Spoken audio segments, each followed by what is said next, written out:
Assalamu alaikum. Welcome back to a new series on our channel about biostats. We're going to be starting with our first video about how to evaluate a diagnostic test. So it'll cover sensitivity and specificity. So with that said, let's start with sensitivity. If you open any textbook, you'll probably be greeted with this definition of sensitivity, which is the proportion of those who do have the disease who test positive. In other words, it's the probability that when the disease is present, the test is positive. Now, this definition is good when you want to come back and review sensitivity, but it doesn't really alone explain sensitivity. So we need a consistent framework that we can always apply sensitivity to so as to not ever forget it. So what is going to be that consistent framework? Let's have it in the form of a 2x2 table. So we're going to put disease up here and test down here. And whenever you get a question on sensitivity or specificity, always try and keep the positives where the positives are and the negatives where the negatives are. That way you don't get confused during the actual exam. So disease up here, test down here, positive here, negative here, positive here, negative here. Some people do have the disease and they'll get tested positive. That's a true positive. Some people do not have the disease and they'll get tested negative, and that is a true negative. Now, sometimes you can have mistakes. Sometimes the person does have the disease, but they'll get tested negative. Now, that's a wrong negative, false negative. Sometimes people do not have the disease, they'll get tested positive. That's a wrong positive, false positive. So keep these terms in your head as they'll become very relevant in the next few concepts. So let's talk about the formula for sensitivity. It's true positive over true positive plus false negative. So if you go back to the definition, it's the proportion of those who do have the disease who test positive.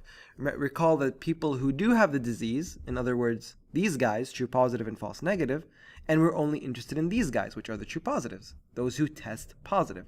So it's going to be true positive, these guys, over everyone with the disease, which are all of these guys, true positive and false negative.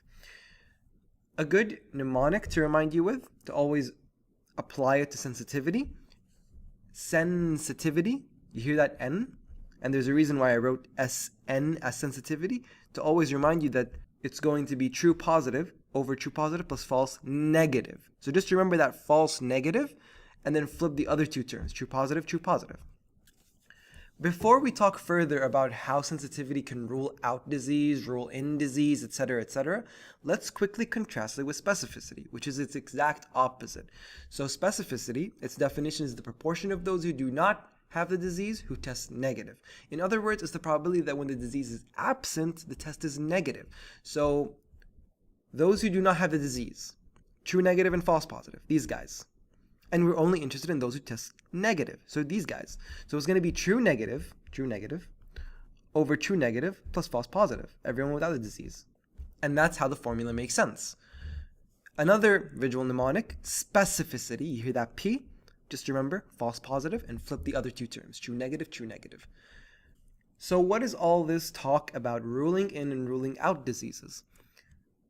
If you came across any textbook, you probably had the question in your head. How does sensitivity rule out diseases if the entire formula is people with the disease? And I always use this example to hopefully explain this common misconception. So, two dogs. We'll name the left one Max, we'll name the right one Miley. Max is a very sensitive dog, Miley is a very specific dog. For the purposes of this example, let's just pretend that they are 100% sensitive and specific, respectively. So, to elaborate further on this example, let's add a few more key items. So a car, a cat, and a criminal. And just to add the last bit of detail, let's suppose that criminals can wear only two different colors. For example, red or blue, okay? So let's start with Max and how he can rule out diseases. Now recall that he's a sensitive dog and he's 100% sensitive. So, go back to your layman term for sensitive. It is someone with heightened senses, someone who will not let anything go by without alerting him. So, that's no different for Max. If a car walks by, he will bark. If a cat walks by, he will bark. If a criminal walks by wearing either color, he will bark. Now, barking here is a positive, but if he barks on the cat and car, that's false positive. We don't care if a cat or a car walks by. We only care if a criminal walks by. So what's the important interpretation here? Max can sometimes give us false positives. Max can sometimes give us true positives. However, Max When he does not bark, I am sure that there's no one outside. In other words, if he gives me a negative, I am sure there's no one outside. I can rule out that there's no car, cat, or criminal outside. That's where the rules out comes from. What about Miley? Well, she's the exact opposite. Miley really hates the color red.